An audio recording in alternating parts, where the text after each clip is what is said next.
Tirupati rural మండలం పరిధిలోని అవిలాల పంచాయతీలో స్వచ్ఛ అవిలాల స్వర్ణావిలాల కార్యక్రమం నిర్వహించారు. చంద్రగిరి ఎమ్మెల్యే పులివర్తి నాని ఈ కార్యక్రమానికి ముఖ్య అతిథిగా పాల్గొన్నారు. అవిలాల గ్రామ సచివాలయం నుండి శ్రీచక్ర గార్డెన్ వరకు స్వచ్ఛాంధ్ర స్వర్ణాంధ్ర ర్యాలీ కార్యక్రమాన్ని పిల్లల చేత ప్రారంభించి ఈ సందర్భంగా ఎమ్మెల్యే మాట్లాడారు. ఈ కూటమి ప్రభుత్వంలో చంద్రబాబు నాయుడు గారు సీఎం అయిన తర్వాత డిప్యూటీ సీఎం పవన్ కళ్యాణ్ గారు, అదేవిధంగా నారా లోకేష్ బాబు గారు వీళ్ళు ముగ్గురు అయిన తర్వాత మన రాష్ట్రాన్ని ఏ విధంగా ముందుకు తీసుకుని వెళ్తున్నారో మీరు ప్రతి ఒక్కరు తెలుసు. గతంలో చెత్తకు కూడా పన్నేసే పరిస్థితి ఉంది.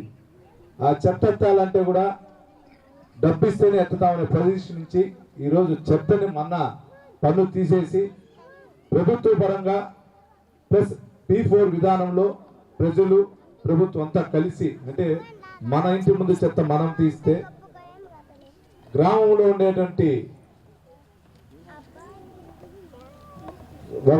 దానికి సంబంధించినటువంటి గ్రీన్ అంబాసిడర్లు కానీ దానికి సంబంధించినటువంటి చెత్త శ్రామికులు కూడా మన దగ్గర వచ్చి తీసుకునే పొజిషన్ ఈరోజు చంద్రబాబు నాయుడు గారు, పవన్ కళ్యాణ్ గారు తేవటం జరిగింది. అంటే గతంలో కూడా ఉండేది లేదనిలా, కానీ ఈసారి అది లేకుండా ఇప్పుడే మన సెక్రటరీ గారు కూడా మీకు చెప్పారు, ప్లాస్టిక్ సంబంధించింది ఏ విధంగా భూమిలో ఉంటే 100 సంవత్సరాలకు కూడా అది చెత్త కాదు అనేది. దానివల్ల ఈరోజు ఈ ప్లాస్టిక్ అనేది ఉండకూడదనే ఉద్దేశంతో కూడా పెట్టడం జరిగింది. ప్రతి నెలలో 3వ శనివారం స్వచ్ఛాంధ్ర స్వర్ణాంధ్ర అనే పేరుతో కూడా ప్రతి చోట శాసనసభ్యుడు అటెండ్ కాని చోట అక్కడ ఉన్నటువంటి అధికారులు కానీ అక్కడ ఉన్నటువంటి నాయకులు కానీ అటెండ్ అవ్వాలనేసి నారా చంద్రబాబు నాయుడు గారు కూడా చెప్పడం జరిగింది. ఇదంతా ఎందుకు చెప్తున్నామంటే మన ఇంటి పరిసరాలు కానీ, మన వీధి పరిసరాలు కానీ, మన పంచాయతీ పరిసరాలు బాగుంటే మన నియోజకవర్గం బాగుంటుంది, మన మండలం బాగుంటుంది, మన జిల్లా బాగుంటుంది, మన రాష్ట్రం బాగుంటుంది. దాని ఉద్దేశం. మనం ప్రతి ఒక్కరు అనుకుంటాం, ఇప్పుడు టీపీఓ మేడం గారు కూడా చెప్పారు, మన ఇంటి ముందు మన చెత్త క్లీన్ చేసుకుంటే చాలా బాగుంటుంది. లేదా అక్కడే రోడ్లు వేసామనుకోండి, ఇమ్మీడియట్లీగా ఒక వారానికో మ్యాక్సిమం ఒక వారం లోపల అది స్మెల్ వస్తుంది. ఆ స్మెల్ తర్వాత అదే రోగాలు వస్తాయి. మీరు గతంలో చూశారు కోవిడ్కి ముందు మనం చూసాం కలరా, మలేరియా, డయేరియా అనేసి.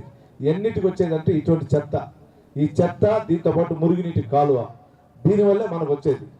వీటిని కానీ మనం ఉన్న పరిసరాల్లో చిన్న స్థాయి నుంచి పెద్ద స్థాయి వరకు బిల్డర్స్ ఉండొచ్చు, లేదా కింద మామూలు మన ఇండివిజువల్ హౌస్ కట్టుకున్న ప్రతి ఒక్కరు కానీ దీన్ని కానీ బాగా పరిసరాలు బాగా చూసుకుంటే ఎటువంటి పరిస్థితులు మ్యాక్సిమం మనకి జబ్బులు అనేది రాకుండా ఉంటుంది. కాబట్టి ఇది ఉద్దేశం, ప్రభుత్వ ఉద్దేశం. దీంతో పాటు ఈ ప్లాస్టిక్ తినే దానివల్ల మనం టీ తాగుతాం, టీ కప్పులో కూడా ప్లాస్టిక్ ఉంటుంది, పేపర్ ప్లేట్స్ ఉంటాయి. పేపర్ ప్లేట్స్ తర్వాత ఇప్పుడు కొత్తగా మీరు చూసుంటారు, పేపర్ ప్లేట్స్ బదులు ఇప్పుడు అక్కడ మేడం గారు కూడా చూపించారు, దీనికి సంబంధించి ఆకు పాత కాలంలో మర్యాద కేసు పుట్టించేవాళ్ళు, ఆ విధంగా పేపర్ పెట్టించేది.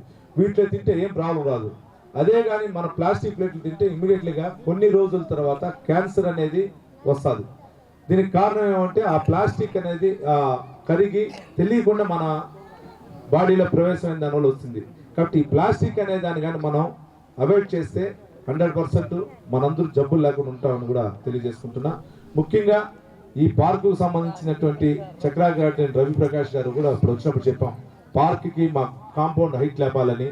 ఎందుకంటే ఇక్కడ పక్కన ఉన్నటువంటి పరిసరాల ప్రాంతాల నుంచి గంజాయి తాగే వ్యక్తులు ఎక్కువ వచ్చి ఇక్కడ ఎక్కువ పరిశుభ్రం లేకుండా చేస్తున్నారు అని చెప్పడం జరిగింది. అదేవిధంగా ఒక బోర్ కావాలన్నారు. నేను 100% కాంపౌండ్ ఎత్తి చేసేదానికి బోర్ కూడా శాంక్షన్ చేస్తాను ఎంపీడీ గారితో చెప్పి కూడా సభ తెలియజేసుకుంటూ, ఇక్కడుండే అందరూ ప్రజలందరికీ కూడా ముఖ్యంగా సంఘమిత్ర సోదరిమణులు మీరు వచ్చి చేయాల్సింది మీరే లేటుగా వచ్చారు. ఎందుకంటే మీ ద్వారానే ప్రజలకు అన్ని తెలిసే విషయాలు ఏది కానీ మన సంఘమిత్రాలని కొంచెం మోటివేట్ చేసుకోవాలి.